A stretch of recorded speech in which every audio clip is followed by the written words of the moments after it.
अथ श्री शिवकामसुन्दरी सहस्रनाम स्तोत्रम् रुद्रयामलान्तर्गतम् पूर्वपीठिका। समाहूय परं कान्तम् एकदा विजने मुदा परमानन्दसन्दोहमुदितं प्राह पार्वती। पार्वती उवाच श्रीमन्नाथ महानन्दकारणं ब्रूहि शङ्कर। योगीन्द्रोपास्य देवेश प्रेमपूर्ण सुधानिधे। कृपास्ति मयि चेत् शम्भो सुगोप्यमपि कथ्यताम्। शिवकामेश्वरी नाम साहस्रम् वद मे प्रभो। श्रीशङ्कर उवाच निर्भरानन्दसन्दोहः शक्तिभावेन जायते। लावण्यसिन्धुस्तन्नापि सुन्दरी रसकन्धरा। तामेवानुक्षणं देवि चिन्तयामि ततः शिवे। तस्याः नाम सहस्राणि कथयामि तव प्रिये। सुगोप्यान्यपि रम्भोरु गम्भीरस्नेहविभ्रमात्। तामेव स्तुवता देवीं ध्यायतोऽनुक्षणं मम। सुखसन्दोहसंभार भावनानन्दकारणम्। अस्य श्री शिवकामसुन्दरी सहस्रनाम स्तोत्र महामन्त्रस्य सदाशिवऋषिः अनुष्टुप् छन्दः। श्रीमच्छिवकामसुन्दरी देवता वाग्भवस्वरूपम् ऐं बीजम् चिदानन्दात्मकम् ह्रीं शक्तिः कामराजात्मकम् क्लीं कीलकम्। श्रीमच्छिवकामसुन्दरी प्रसादसिद्ध्यर्थे जपे विनियोगः।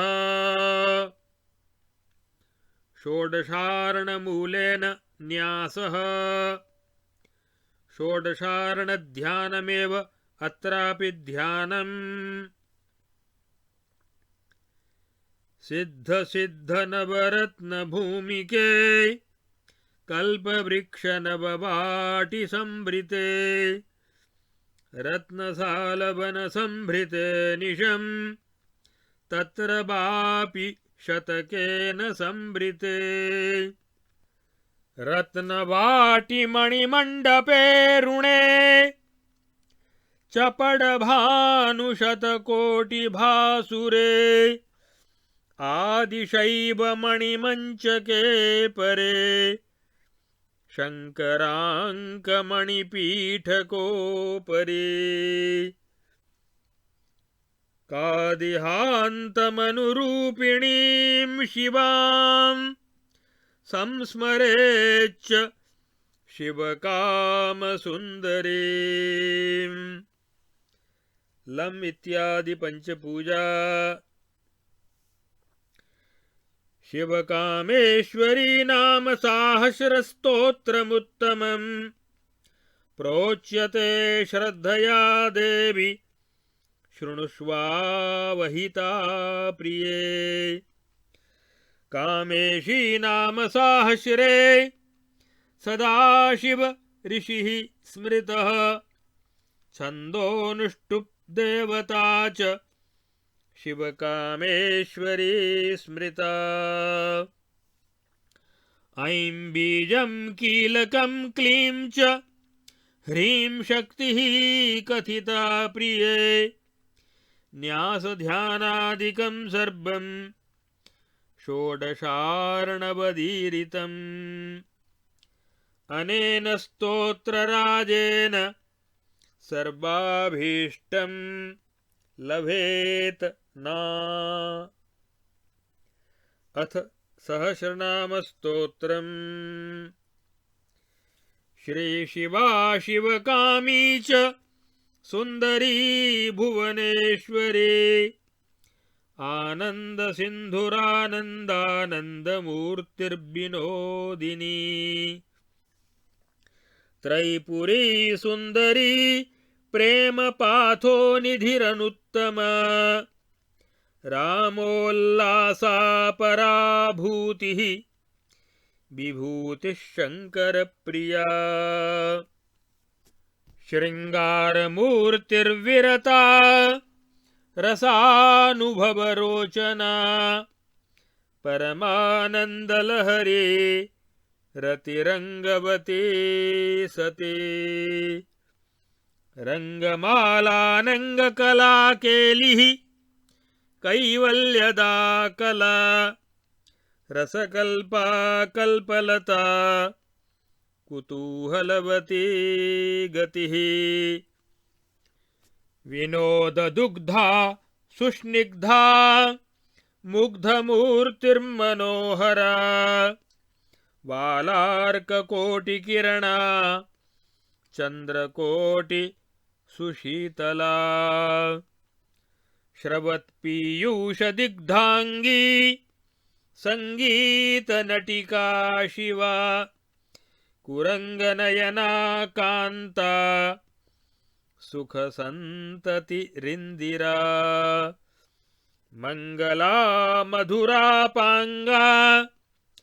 रञ्जनी रमणीरतिः राजराजेश्वरी राज्ञी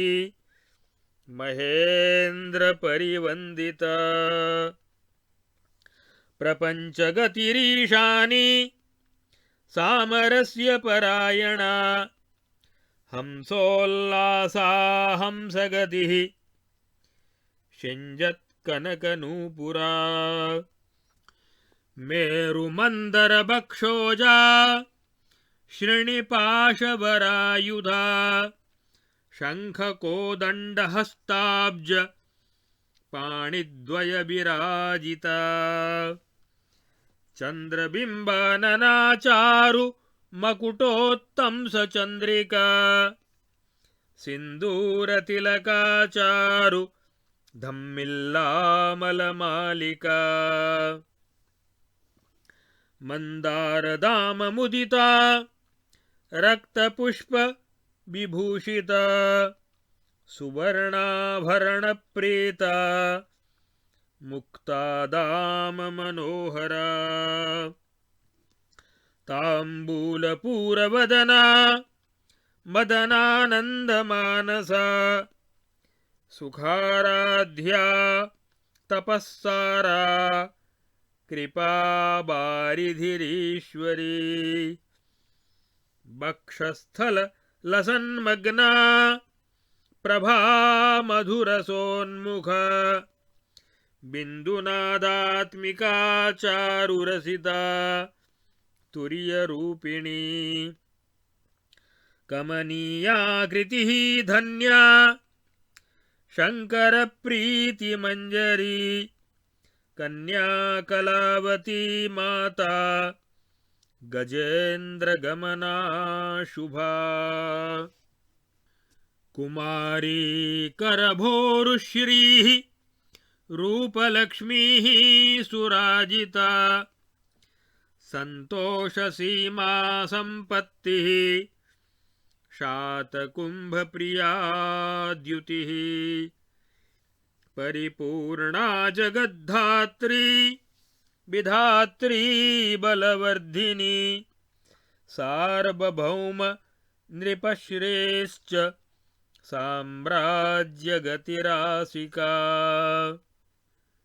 सरोजाक्षी दीर्घदृष्टिः सौचक्षणविचक्षणा रङ्गश्रवन्ती रसिका प्रधानरसरूपिणी रससिन्धुः सुगात्री च युवतिः मैथुनोन्मुखी निरन्तरा रसासक्ता शक्तिस्तु त्रिभुवनात्मिका कामाक्षी कामनिष्ठा च कामेशी भगमंगला सुभगा भगिनी भोग्या भाग्यदा भयदा भगा भगलिंगानंदकला भगमध्यनिवासिनी भगरूपा भगमयी भगयंत्रा भगोत्तमा यो निर्जया कामकला कुलामृतपरायणा कुलकुंडालया सूक्ष्मजीवस्फुलिंगरूपिणी मूलस्थिता केलिरता बलयाकृतिरीडिता सुषुम्ना कमलानंदा चित्रा कूर्मगतिर्गिरिः सितारुणा सिंधुरूपा प्रवेगा निर्धनी क्षमा घंटा कोटिरसारावा रविबिंबोत्थिताद्भुता नादान्तलीना संपूर्णा प्रणवा बहुरूपिणी भृंगारावा वशगतिः वागीशी मधुरध्वनिः वर्णमाला सिद्धिकला षट्चक्रक्रमवासिनी मणिपूरस्थिता स्निग्धा कूर्मचक्रपरायणा मूलकेलिरता साध्वी स्वाधिष्ठाननिवासिनी अनाहतगतिर्दीपा शिवानन्दमयद्युतिः विरुद्धरुद्धा सम्बुद्धा जीवभोक्त्री स्थलीरता आज्ञाचक्रोज्ज्वलस्फारस्फुरन्ती निर्गतद्विषा चन्द्रिका चन्द्रकोटीशी सूर्यकोटिप्रभामयी पद्मरागारुणच्छाया नित्याह्लादमयी प्रभा महाशून्यालया चन्द्रमण्डलामृतनन्दिता कान्ताङ्गसङ्गमुदिता सुधा माधुर्यसंभृता महाचन्द्रस्मितलिसा मृत्पात्रस्था सुधाद्युतिः श्रवत्पीयूषसंसक्ता शश्वत्कुण्डालया भवा श्रेयोद्युतिः प्रत्यगर्था सेवा फलवती मही शिवा शिवप्रिया शैवा शङ्करी शाम्भवी विभु स्वयंभू स्वप्रिया स्वीया स्वकीया जनमात्रिका सुरामा स्वप्रिया श्रेयः स्वाधिकाराधिनायिका मंडला जननी मान्या सर्वमंगलसंततिः भद्रा भगवती भाव्या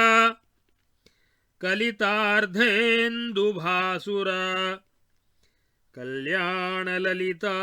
काम्या कुकर्म कुमतिप्रदा कुरंगाक्षी क्षीरनेत्रा क्षीरा मधुरसोन्मदा वारुणी पानमुदिता मदिरा मुदिता स्थिरा कादम्बरी पानरुचिः बिपाशा पशुभावना मुदिता ललिता पांगा दरान्दोलित दीर्घदृक् दैत्याकुलानलशिखा मनोरथ सुधाद्युतिः सुवासिनी पीतगात्रे पीनश्रोणिपयोधरा सुचारुकवरी देवी दध्युदध्युत्थिमौक्तिका बिम्बाधरद्युतिः मुग्धा प्रबालोत्तमदीधितिः तिलप्रसूननासाग्रा हेममौक्तिककोरका निष्कलङ्केन्दुवदना वालेन्दुवदनोज्ज्वला नृत्यत्यञ्जननेत्रान्ता प्रस्फुरत्कर्णशष्कुली भालचन्द्रातपोन्नद्धा मणिसूर्यकिरीटिनी कचौघचम्पकश्रेणी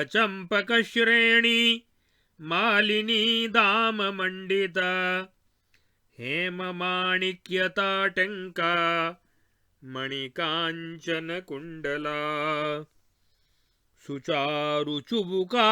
कम्बुकण्ठी कुण्डावली रमा गङ्गातरङ्गहारोर्मिः मत्तकोकिलनिस्वना मृडालबिलसद्बाहु पाशाङ्कुशधनुर्धरा केयूरकङ्कणश्रेणी नानामणिमनोरमा ताम्रपङ्कजपाणिश्रीः नवरत्नप्रभावती अङ्गुलीयमणिश्रेणी कान्तिमङ्गलसन्ततिः मन्दरद्वन्द्वसुकुचा रोमराजि भुजङ्गिका गम्भीरनाभिस्त्रिवली भङ्गुरा क्षणिमध्यमा रणत्काञ्ची गुणानद्धा पट्टांशुक नितम्बिका मेरुसन्धि नितम्बाढ्या गजशुण्डोरुयुग्मयुक् सुजानुर्मर्दनानन्दमय जङ्घाद्वयान्विता गूढगुल्फा मञ्जुषिञ्जन्मणिनूपुरमण्डिता पदद्वन्द्वजिताम्भोजा नखचन्द्रावलीप्रभा सुसीमप्रपदा राजहंसमत्तेभ मन्दगा योगिध्येयपदद्वन्द्वा सौन्दर्यामृतसारिणी लावण्यसिन्धुः सिन्दूरतिलका कुटिलालका साधुसीमन्तिनी सिद्ध बुद्धबृन्दारकोदया बालार्ककिरणश्रेणिशोणश्रीः प्रेमकामधुक् रसगम्भीर सरसी पद्मिनी रससारसा प्रसन्नासन्नवरदा शारदा भुवि भाग्यदा नटराजप्रिया विश्वानाद्या नर्तकनर्तकी चित्रयन्त्रा चित्रतन्त्रा चित्रविद्यावलीयतिः चित्रकूटा त्रिकूटा च पञ्चकूटा च पञ्चमी चतुष्कूटा शम्भुविद्या षट्कूटा विष्णुपूजिता कूटषोडशसम्पन्ना तुरीया परमाकला षोडशी मन्त्रयन्त्राणाम् ईश्वरी मेरुमण्डला षोडशार्णा त्रिवर्णा च बिन्दुनादस्वरूपिणी वर्णातीता वर्णमता शब्दब्रह्ममयी सुखा सुखज्योत्स्नानन्दविद्युदन्तराकाशदेवता चैतन्याभिधिकूटात्मा कामेशी स्वप्नदर्शना स्वप्नरूपा बोधकरी जाग्रती जागराश्रया स्वप्नाश्रया सुषुप्तिस्था तन्त्रमूर्तिश्च माधवी लोपामुद्रा कामराज्ञी माधवी मित्ररूपिणी शाङ्करी नन्दिविद्या च भास्वन्मण्डलमध्यगा माहेन्द्रस्वर्गसम्पत्तिः दूर्वाससेविता श्रुतिः साधकेन्द्रगतिः साध्वी सुलिप्ता सिद्धिकन्धरा पुरत्रयेशी पुरकृत् षष्ठी च परदेवता विघ्नदूरी भूरिगुणा पुष्टिः पूजितकामधुक् हेरम्बमाता गणपा गुहाम्बार्या नितम्बिनी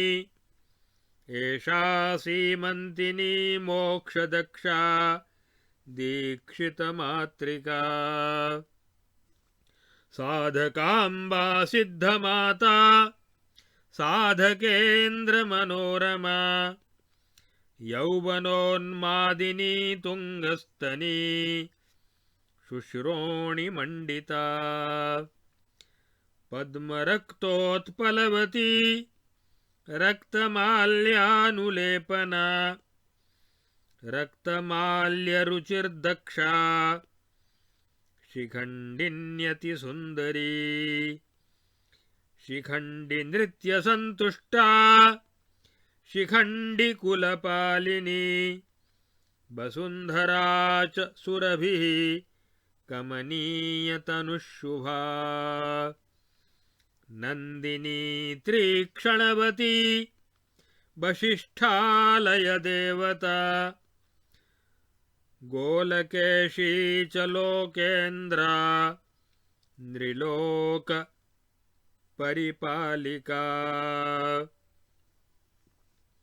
हविर्धात्री देवमाता बृन्दारकपरात्मयुक् रुद्रमाता रुद्रपत्नी मदोद्गारभराक्षितिः दक्षिणा यज्ञसम्पत्तिः स्वबलाधीरनन्दिता क्षीरपूर्णार्णवगतिः सुधायोनिः सुलोचना रमा तुंगा सदा सेव्या सुरसंघदया उमा सुचरित्रा चित्रवरा सुस्तनी वत्सवत्सला रजस्वला रजोयुक्ता रंजिता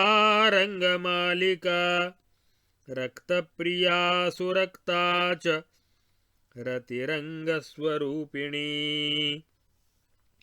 रजशुक्लाक्षिका निष्ठा ऋतुष्णाता रतिप्रिया भाव्य भाव्या कामकेलिः स्मरभूः स्मरजीविका समाधिकुसुमानन्दा स्वयंभुकुसुमप्रिया स्वयंभुप्रेमसन्तुष्टा स्वयंभूनिन्दकान्तका स्वयंभुस्था शक्तिपुटा रविः सर्वस्वपेटिका अत्यन्तरसिका दूतिः विदग्धा प्रीतिपूजिता। तूलिका यंत्रनिलया योगपीठनिवासिनी सुलक्षणा दृश्यरूपा सर्वलक्षणलक्षिता नानालङ्कारसुभगा पञ्चकामशरार्चिता ऊर्ध्वत्रिकोणयन्त्रस्था बाला कामेश्वरी तथा गुणाध्यक्षा कुलाध्यक्षा लक्ष्मीश्चैव सरस्वती बसन्तमदनोत्तुङ्गस्तनी कुचभरोन्नता कलाधरमुखी मूर्धपाथोधिश्च कलावती दक्षपादादिशीर्षान्तषोडशस्वरसंयुता श्रद्धापूर्तिः रतिश्चैव भूतिः कान्तिर्मनोरमा विमला योगिनी घोरा मदनोन्मादिनी मदा मोदिनी दीपिनी चैव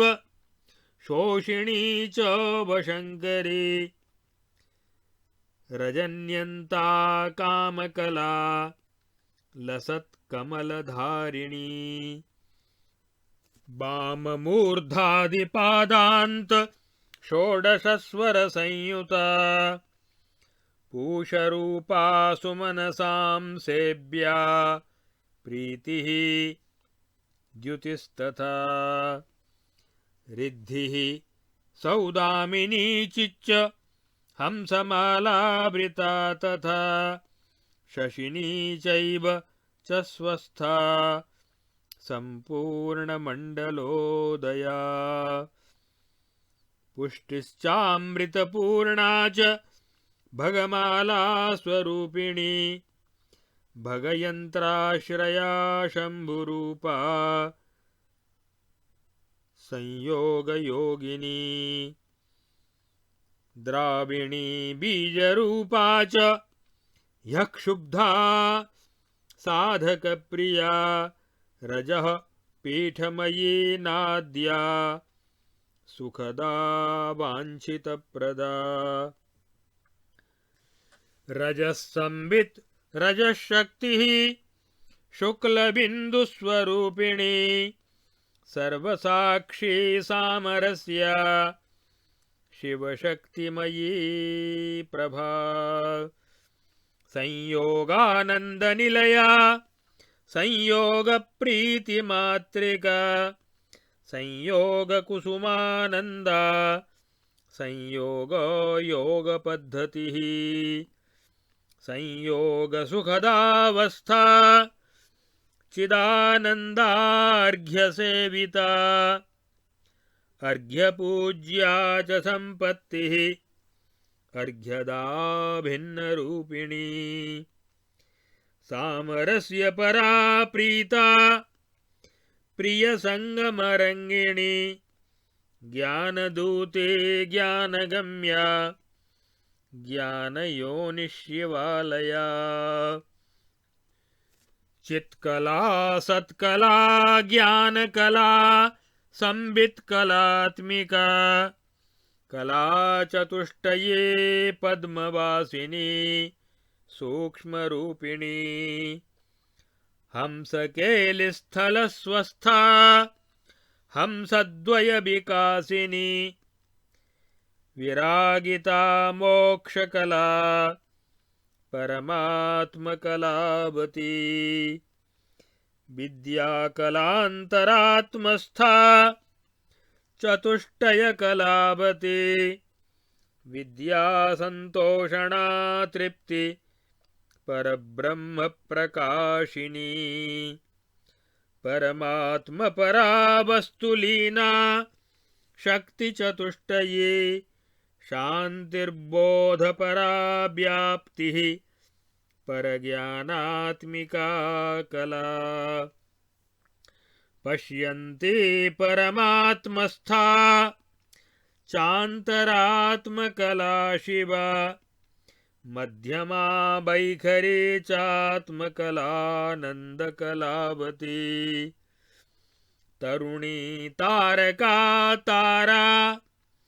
शिवलिङ्गालयात्मवित् परस्परस्वभावा च ब्रह्मज्ञानविनोदिनी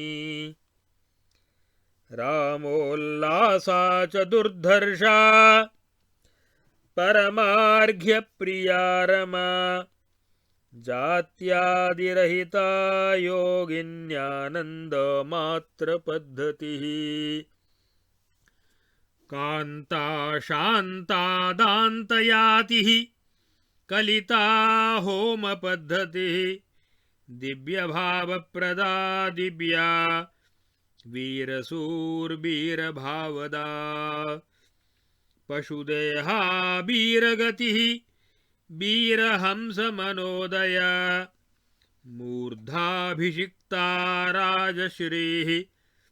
क्षत्रियोत्तममातृका शस्त्रास्त्रकुशला शोभा रथस्था युद्धजीविका अश्वारूढ़ा गजारूढ़ा भूतोक्तिः सुरसुश्रया राजनीतिशान्तिकर्त्री चतुरंगबलाश्रया पोषिणी शरणा पद्मपालिका जयपालिका विजया योगिनी यात्रा परसैन्यविमर्दिनी पूर्णवित्ता वित्तगम्या वित्तसञ्चयशालिनी महेशी राज्यभोगा च गणिका गणभोगभृत् उकारिणी रमा योग्या मन्दसेव्या पदात्मिका सैन्यश्रेणी शौर्यरता पताका ध्वजमालिनी सुच्छत्रचामरश्रेणिः युवराजविवर्धिनी पूजा सर्वस्वसंभारा पूजा पालनलालसा पूजाभिपूजनीया च राजकार्यपरायणा ब्रह्मक्षत्रमयी सोमसूर्यवह्निस्वरूपिणी पौरोहित्यप्रिया साध्वी ब्रह्माणी यन्त्रसन्ततिः सोमपानजना प्रीता योजनाध्वगतिक्षमा प्रीतिग्रहा परादात्री श्रेष्ठजातिः सताङ्गतिः गायत्री वेदविध्येया दीक्षा सन्तोषतर्पणा रत्नदीधितिविद्युत्सहसना वैश्यजीविका कृषिर्वाणिज्यभूतिश्च वृद्धिदा वृद्धसेविता तुलाधारा स्वप्नकामा मानोन्मानपरायणा श्रद्धा विप्रगतिः कर्मकरी कौतुकपूजिता नानाभिचारचतुरा बारस्त्री श्रीः कलामयी सुकर्णधारा नौपारा सर्वाशारतिमोहिनी दुर्गा विन्ध्यवनस्था च कालदर्पनिषूदिनी भूभारशमनी कृष्णा रक्षो राक्षससाहसा विविधोत्पातशमनी समया सुरसेविता पञ्चावयववाक्यश्रीः प्रपञ्चोद्यानचन्द्रिका सिद्धिसन्दोह संसिद्धयोगिनी वृन्दसेविता नित्या षोडशिका रूपा कामेशी भगमालिनी नित्यक्लिन्ना निराधारा बन्निमण्डपवासिनी महावज्रेश्वरी नित्या शिवदूतीति विश्रुता त्वरिता प्रथिता ख्याता विख्याता कुलसुन्दरी नित्या नीलपताका च विजया सर्वमङ्गला ज्वालामाला विचित्रा च महात्रिपुरसुन्दरी गुरुवृन्दा परगुरुः प्रकाशानन्ददायिनी शिवानन्दा नादरूपा शक्रानन्दस्वरूपिणी देव्यानन्दा नादमयी कौलेशानन्दनाथिनी शुक्लदेव्यानन्दनाथा कुलेशानन्ददायिनी दिव्यौघसेविता दिव्यभोगदानपरायणा क्रीडानन्दा क्रीडमाना समयानन्ददायिनी वेदानन्दा पार्वती च सहजानन्ददायिनी सिद्धौघ गुरुरूपा चाप्यपरा गुरुरूपिणी गगनानन्दनाथा च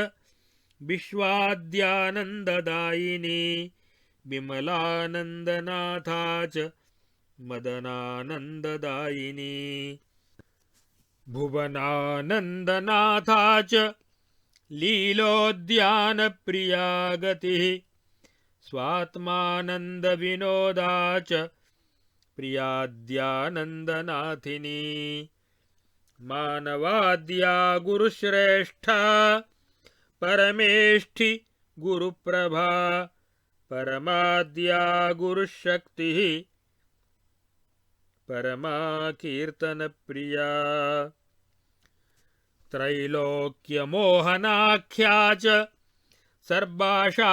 परिपूरका सर्वसंक्षोभिणी पूर्वाम्नाया चक्रत्रयालया सर्वसौभाग्यदात्री च सर्वार्थसाधकप्रिया सर्वरक्षाकरी साधुर्दक्षिणाम्नाय देवता मध्यचक्रैकनिलया पश्चिमाम्नाय देवता नवचक्रकृता वासा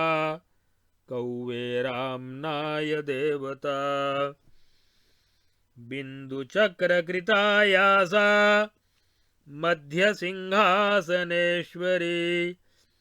श्रीविद्या नवदुर्गा च महिषासुरमर्दिनी सर्वसाम्राज्यलक्ष्मीश्च अष्टलक्ष्मीश्च संश्रुता शैलेन्द्रतनया ज्योतिः निष्कला शाम्भवी उमा अजपा मातृका चेति शुक्लवर्णा षडानना पारिजातेश्वरी चैव त्रिकूटा पञ्चबाणदा पञ्चकल्पलता चैव त्र्यक्षरी मूलपीठिका सुधाश्रीरमृतेशानी यन्नपूर्णा च कामधुक् पाशहस्ता सिद्धलक्ष्मीः मातङ्गी भुवनेश्वरी वाराही नवरत्नानामीश्वरी च प्रकीर्तिदा परं ज्योतिः कोशरूपा सैन्धवी शिवदर्शना परापरा स्वामिनी च शाक्तदर्शनविश्रुता ब्रह्मदर्शनरूपा च शिवदर्शनरूपिणी विष्णुदर्शनरूपा च सृष्टिदर्शनरूपिणी सौरदर्शनरूपा च स्थितिचक्रकृताश्रया बौद्धदर्शनरूपा च तुरीया बहुरूपिणी तत्त्वमुद्रास्वरूपा च प्रसन्ना ज्ञानमात्रिका सर्वोपचारसन्तुष्टा हृन्मयी शीर्षदेवता शिखास्थिता वर्ममयी नेत्रत्रयविलासिनी अस्त्रस्था चतुरस्रस्था द्वारस्था द्वारदेवता अणिमा पश्चिमस्था च दक्षिणद्वारदेवता वशित्वा वायुकोणस्था प्राकाम्येशानदेवता महिमा पूर्वनाथा च लघिमोत्तरदेवता अग्निकोणस्थगरिमा प्राप्तिर्नैरृतिवासिनी ईशित्वसिद्धिसुरथा सर्वकामोर्ध्ववासिनी ब्राह्मी माहेश्वरी चैव कौमारी वैष्णवी तथा बाराह्येन्द्री च चामुण्डा वामा ज्येष्ठा सरस्वती क्षोभिणी द्राविणी रौद्री काल्युन्मादनकारिणी खेचरा कालकर्णी च बलानां विकर्णी तथा मनोन्मनी सर्वभूतदमनी सर्वसिद्धिदा बलप्रमथिनी शक्तिः बुद्ध्याकर्षणरूपिणी अहङ्काराकर्षिणी च शब्दाकर्षणरूपिणी स्पर्शाकर्षणरूपा च रूपाकर्षणरूपिणी रसाकर्षणरूपा च गन्धाकर्षणरूपिणी चित्राकर्षणरूपा च धैर्याकर्षणरूपिणी स्मृत्याकर्षणरूपा च नामाकर्षणरूपिणी बीजाकर्षणरूपा च ह्यात्माकर्षणरूपिणी अमृताकर्षिणी चैव शरीराकर्षणी तथा षोडशस्वरसम्पन्ना श्रवत्पीयूषमण्डिता त्रिपुरेशी सिद्धिदात्री कलादर्शनवासिनी सर्वसंक्षोभचक्रेशी शक्तिर्गुह्यतराभिधा अनङ्गकुसुमा शक्तिः तथैवानङ्गमेखला अनङ्गमदनानङ्गमदनातुररूपिणी अनङ्गरेखा चानङ्गवेगानङ्गाङ्कुशाभिधा अनङ्गमालिनी चैव ह्यष्टवर्गाधिगामिनी बष्वष्टककृता भासा श्रीमत्त्रिपुरसुन्दरी सर्वसाम्राज्यसुभगा सर्वभाग्यप्रदेश्वरी सम्प्रदायेश्वरी सर्वसंक्षोभणकरी तथा सर्वविद्राविणी सर्वाकर्षिणी रूपकारिणी सर्वाह्लादनशक्तिश्च सर्वसम्मोहिनी तथा सर्वस्तम्भनशक्तिश्च सर्वजृम्भणकारिणी सर्ववश्यकशक्तिश्च तथा सर्वानुरञ्जनी सर्वोन्मादनशक्तिश्च तथा सर्वार्थसाधिका सर्वसम्पत्तिदा चैव सर्वमातृमयी तथा सर्वद्वन्द्वक्षयकरी सिद्धिस्त्रिपुरवासिनी चतुर्दशारचक्रेशी कुलयोग समन्वया सर्वसिद्धिप्रदा चैव सर्वसम्पत्प्रदा तथा सर्वप्रियकरी चैव सर्वमङ्गलकारिणी सर्वकामप्रपूर्णा च सर्वदुःखविमोचिनी सर्वमृत्युप्रशमनी सर्वविघ्नविनाशिनी सर्वाङ्गसुन्दरी चैव सर्वसौभाग्यदायिनी त्रिपुरा श्रीश्च सर्वार्थसाधिका दशकोणगा सर्वरक्षाकरी चैव ईश्वरी योगिनी तथा सर्वज्ञा सर्वशक्तिश्च सर्वैश्वर्यप्रदा तथा सर्वज्ञानमयी चैव सर्वव्याधिविनाशिनी सर्वाधारस्वरूपा च सर्वपापहरा तथा सर्वानन्दमयी चैव सर्वरक्षास्वरूपिणी तथैव च महाशक्तिः सर्वेप्सितफलप्रदा अन्तर्दशारचक्रस्था तथा त्रिपुरमालिनी सर्वरोगहरा चैव रहस्ययोगिनी तथा वाग्देवी वशिनी चैव तथा कामेश्वरी तथा मोदिनी विमला चैव यरुणा जयिनी तथा शिवकामप्रदा देवी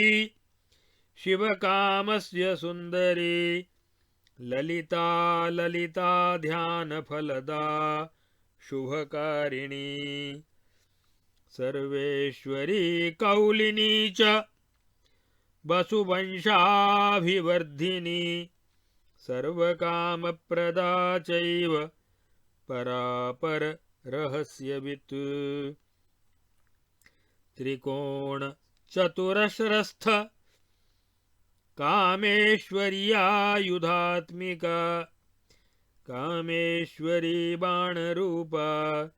कामेशी चापरूपिणी कामेशी पाशहस्ता च कामेश्यङ्कुशरूपिणी कामेश्वरी रुद्रशक्तिः अग्निचक्रकृतालया कामभिन्त्रा कामदोग्ध्री कामदा च त्रिकोणगा दक्षकोणेश्वरी विष्णुशक्तिर्जालन्धरालया सूर्यचक्रालया वामकोणगा सोमचक्रगा भगमाला बृहच्छक्ति पूर्णा पूर्वास्त्ररागिणी श्रीमत्त्रिकोणभुवना त्रिपुराख्या महेश्वरी सर्वानन्दमयी शानी बिन्दुगातिरहस्यगा परब्रह्मस्वरूपा च महात्रिपुरसुन्दरी सर्वचक्रान्तरस्था च सर्वचक्राधिदेवता सर्वचक्रेश्वरी सर्वमन्त्राणामीश्वरी तथा सर्वविद्येश्वरी चैव सर्ववागीश्वरी तथा सर्वयोगेश्वरी सर्वपीठेश्वरी अखिलेश्वरी सर्वकामेश्वरी सर्वतत्त्वेश्वरी आगमेश्वरी शक्तिः शक्तिभृदुल्लासा निर्द्वन्द्वाद्वैतगर्भिणी निष्प्रपञ्चा प्रपञ्चाभा महामाया प्रपञ्चसूः सर्वविश्वोत्पत्तिधात्री परमानन्दकारणा लावण्यसिन्धुलहरी सुन्दरी तोषमन्दिरा शिवकाम सुन्दरी देवी सर्वमङ्गलदायिनी इति नाम्नां सहस्रं च गदितम् इष्टदायकम् उत्तरपीठिका सहस्रनाममन्त्राणां सारमाकृष्य पार्वती रचितं हि मया चैतत् सिद्धिदं परमोक्षदम् अनेन स्तुवतो नित्यम् अर्धरात्रे निशामुखे प्रातःकाले च पूजायां पठनं सर्वकामदम् सर्वसाम्राज्यसुखदा सुन्दरी परितुष्यति रत्नानि विविधान्यस्य वित्तानि प्रचुराणि च मनोरथ रथस्थानि ददाति परमेश्वरी पुत्रपौत्राश्च वर्धन्ते सन्ततिः सार्वकालिका शत्रवस्तस्य नश्यन्ति वर्धन्ते च बलानि च व्याधयस्तस्य नश्यन्ति लभते चौषधानि च मन्दिराणि विचित्राणि राजन्ते तस्य सर्वदा कृषिः फलवती तस्य भूमिः कामाखिलप्रदा स्थिरं जनपदं तस्य राज्यं तस्य निरङ्कुशम् मातङ्गास्तुरगास्तुङ्गाः सिञ्चिन्तो मदबारिभिः सैनिकाश्च विराजन्ते तुष्टाः पुष्टास्तुरङ्गमाः पूजाः शश्वत् विवर्धन्ते निर्विवादाश्च मन्त्रिणः ज्ञातयस्तस्य तुष्यन्ति बान्धवाः विगतज्वराः भृत्यास्तस्य वशे नित्यं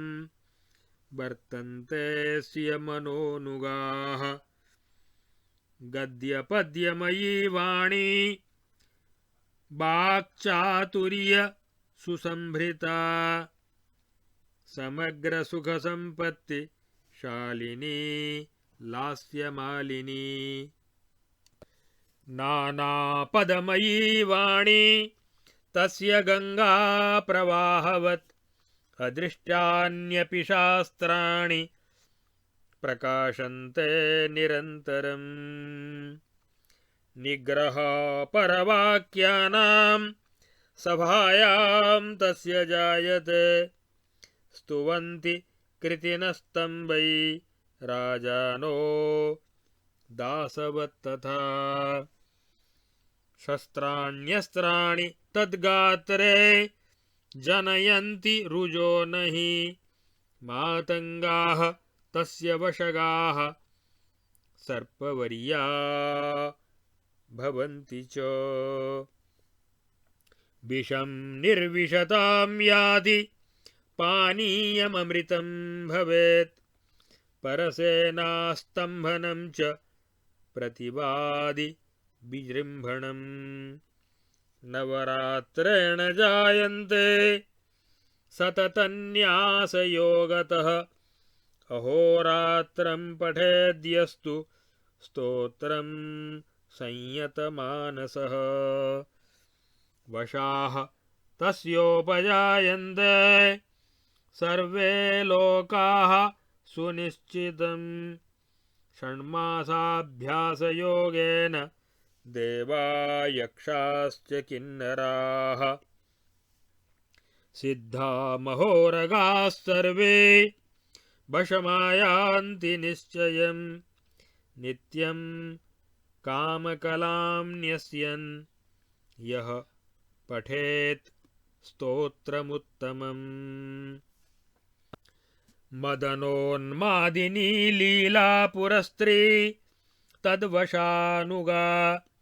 लावण्यमदना साक्षात् विदग्ध मुखचन्द्रिका प्रेमपूर्णाश्रुनयना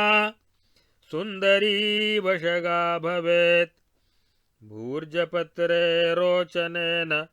कुङ्कुमेन वरानने धातुरागेण वा देवी मूलमन्त्रं विलिख्य च रक्षार्थं भस्मविन्यस्य पुटीकृत्य समन्त्रकम् सुवर्णरौप्यखचिते शुशिरे स्थाप्य यत्नतः सम्पूज्य तत्र देवेशीं पुनरादाय भक्तितः धारयेन्मस्तके कण्ठे बाहुमूले तथा हृदि नाभौ च विद्युतं धन्यं जयदं सर्वकामदम् रक्षाकरं नान्यदस्मात् विद्यते भुवनत्रये ज्वररोग नृपाविष्ट भयहृत् भूतिवर्धनम् बलवीर्यकरं चाथ भूतशत्रुविनाशनं पुत्रपौत्रगुणश्रेयो वर्धकं धनधान्यकृत् यो इदं पठति स्तोत्रं स सर्वं लभते नरः यद्गृहे लिखितं स्तोत्रं तिष्ठेदेतद्वरानने तत्र तिष्ठाम्यहं नित्यं हरिश्च कमलासनः वसन्ति सर्वतीर्थानि गौरी लक्ष्मी सरस्वती शिवकामेश्वरीं ध्यात्वा पठेन्नाम सहस्रकम् असकृत् ध्यानपाठेन साधकः सिद्धिमाप्नुयात् शुक्रवारे पौर्णमास्यां पठन्नाम सहस्रकम् पूजां यः कुरुते भक्त्या वाञ्छितं लभते ध्रुवम् शिवकामेश्वरी मन्त्रः मन्त्रराजः प्रकीर्तितः तदभ्यासात् साधकश्च सिद्धिमाप्नोत्यनुत्तमाम् नासाधकाय दातव्यमश्रद्धाय शठाय च भक्तिहीनाय मलिने गुरुनिन्दापराय च अलसायायत्नवते शिवभक्ताय सुन्दरी विष्णुभक्तिविहीनाय न दातव्यं कदाचन देयं भक्तवरायैतत् भुक्तिमुक्तिकरं शुभं सिद्धिदं भवरोगघ्नं स्तोत्रमेतद्वरानने लतायोगे पठेद्यस्तु तस्य क्षिप्रं फलं भवेत् सैव कल्पलता तस्य वाञ्छाफलकरी स्मृता पुष्पितां यां लतां सम्यक् दृष्ट्वा श्रीललितां स्मरन् अक्षुब्धः प्रपठेद्यस्तु स यज्ञक्रतुपुण्यभाक् विकल्परहितो यो हि निर्विकल्पः स्वयं शिवः नैतत् प्रकाशयेद्भक्तः कुशिष्यायाल्पमेधसे अनेकजन्मपुण्येन दीक्षितो जायते नरः तत्राप्यनेकभाग्येन शैवो विष्णुपरायणः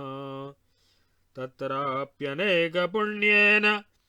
शक्तिभावः प्रजायते महोदयेन तत्रापि सुन्दरी भावभाग् भवेत् सहस्रनाम्नां तत्रापि कीर्तनं च सुदुर्लभम् यत्र जन्मनि सा नित्यं पूर्वपुण्यवशाद् भवेत् जीवन्मुक्तो भवेत् तस्य कर्तव्यं नावशिष्यते अवधूतत्वमेव स्यात् न वर्णाश्रमकल्पना ब्रह्मादयोऽपि देवेशीं प्रार्थयन्ते तदव्ययाम् हंसत्वं भक्तिभावेन परमानन्दकारणम् देवोऽसौ सर्वदा शक्ति भावयन्नेव संस्थितः स्वयं शिवस्तु विज्ञेयः सुन्दरी भावलम्पटः ब्रह्मानन्दमयीं ज्योत्स्नां सदा शिवपरायणां शिवकामेश्वरीं देवीं भावयन् सिद्धिमाप्नुयात् आह्लादः सुन्दरी ध्यानात् सुन्दरी नाम कीर्तनात् सुन्दरी दर्शनाच्चैव सदानन्दः प्रजायते इति श्रीरुद्रयामले उमामहेश्वरसंवादे श्रीशिवकामसुन्दर्याः श्रीमत्त्रिपुरसुन्दर्याः षोडशार्णायाः तुरीयसहस्रनामस्तोत्रं सम्पूर्णम् इति श्रीजगदम्बिकार्पणमस्तु ललिताम्बार्पणमस्तु शिवकामसुन्दर्यार्पणमस्तु हरिः ॐ तत्सत्।